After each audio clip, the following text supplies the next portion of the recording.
Hi ಎಲ್ಲರಿಗೂ ನಮಸ್ಕಾರ. ಇದು ಸೋಮವಾರದ ಮಿನಿ ಬ್ಲಾಗ್ ಆಗಿರುತ್ತೆ. ಬೆಳಗ್ಗೆ ಎದ್ದ ತಕ್ಷಣ ಒಂದು ಗ್ಲಾಸ್ ಬಿಸಿನೀರು ಕುಡಿದು ಹಾಲನ್ನೆಲ್ಲ ರೆಡಿ ಮಾಡಿಟ್ಟು ನಾನು ಸಂಘಕ್ಕೆ ಅಂತ ಬಂದ್ವಿ. ಧರ್ಮಸ್ಥಳ ಸಂಘ ಪ್ರತಿ ಸೋಮವಾರ ಇರುತ್ತೆ.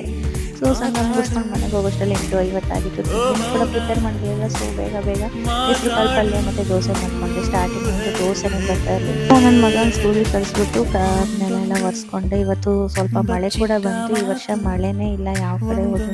ಸೊ ನನ್ನ ಮಗಳು ಮಲಗಿಲ್ಲಲ್ವ, ಅವಳಿಗೆ ಆ ಗ್ಯಾಪಲ್ಲಿ ಹೋಗಿ ಸ್ನಾನ ಮುಗಿಸ್ಕೊಂಡು ಸಿಂಪಲ್ ಆಗಿ ಸ್ಕಿನ್ ಕೇರ್ ಮಾಡಿಕೊಂಡೆ. ಅದಾಗಿ ಮತ್ತೆ ಬಾಗಿಲಿಗೆ ರಂಗೋಲಿ ಎಲ್ಲ ಇಡಬೇಕು. ನನ್ನ ಮಗಳಂತೂ ಒಂದು ಕಡೆಯಿಂದ ಎಲ್ಲ ಅಳಿಸ್ಕೊಂಡು ಬಂದಿರ್ತಾಳೆ. ಸೊ ಮನೇಲಿ ಪೂಜೆ ಎಲ್ಲ ಮುಗಿಸ್ಕೊಂಡು ನಮ್ಮ ಮಧ್ಯಾಹ್ನ ವೇದಿಕೆ ಅಂತ ಇದೆ ನಮ್ಮೂರಲ್ಲಿ, ಅಲ್ಲಿಗೆ ಹೋದ್ವಿ. ಇವತ್ತು ಸೋಮವಾರ ಸಂತೆ ಆಗಿರೋದ್ರಿಂದ ಇಲ್ಲಿ ಕೂಡ ತುಂಬಾ ರಶ್ ಇದೆ. ಸೊ ಇದು ಶ್ರೀ ಕೃಷ್ಣ ಯೋಗೇಂದ್ರ ಸರಸ್ವತಿ ಪರಮಹಂಸರ ಬೃಂದಾವನ. ಇಲ್ಲಿ ಪ್ರತಿ ತಿಂಗಳು ಹುಣ್ಣಿಮೆ ಆಗಿ 3-4 ದಿನದ ನಂತರ ಇಲ್ಲಿ ಅನ್ನದಾನ ನಡೆಯುತ್ತೆ.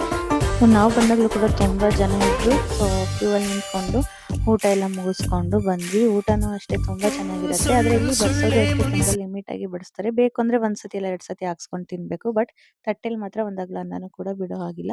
ಅಲ್ಲಿಂದ ಮನೆಗೆ ಬಂದಿದ ನಂತರ ಸ್ವಲ್ಪ ಬೆಣ್ಣೆ ಕಡಿಯೋದಿತ್ತು. ಬೆಣ್ಣೆನೆಲ್ಲ ತೆಗೆದು ಇನ್ನು ಸಂಜೆ ನನ್ನ ಮಗಂಗೆ ಟ್ಯೂಷನಿಗೆ ಬಿಟ್ಬಿಟ್ಟು ನಾವು ಸ್ಕಾಲರ್ಶಿಪ್ಗೆ ಅಪ್ಲೈ ಮಾಡಬೇಕಾಗಿತ್ತು. ಅಲ್ಲಿಗೆ ಹೋದ್ವಿ. ಬಟ್ ಅಲ್ಲಿ ಹೋದ್ರೂ ಕೂಡ ಹೋಗಿದ್ದ ಕೆಲಸ ಆಗಲಿಲ್ಲ. ಅಲ್ಲಿಂದ ನಂತರ ನನ್ನ ಮಗಳು ಬರ್ಡೇ ಆಲ್ಬಮಲ್ಲಿ ಒಂದಿಷ್ಟು ಫೋಟೋಸ್ಗಳೆಲ್ಲ ಮಿಸ್ ಆಗಿತ್ತು. ಮತ್ತೆ ಹೋಗಿ ಸೆಲೆಕ್ಷನ್ ಮಾಡಿಕೊಂಡು ಮನೆಗೆ ಬಂದ್ವಿ. ಇನ್ನು ಹಾಲೆಲ್ಲ ಕಾಯಿಸಿಟ್ಬಿಟ್ಟು ಇವತ್ತು ನಮ್ಮ ವೆಡ್ಡಿಂಗ್ ಆ್ಯನಿವರ್ಸರಿ ಅಂತ ಹೇಳ್ಬಿಟ್ಟು ಮನೆಯಲ್ಲಿ ಒಂದು ಸಿಂಪಲ್ ಆಗಿ ಒಂದು ಸ್ವೀಟ್ ರೆಸಿಪಿನ ಮಾಡಿದೆ. ಆ ಸ್ವೀಟ್ ರೆಸಿಪಿನ ನೆಕ್ಸ್ಟ್ ವ್ಲಾಗಲ್ಲಿ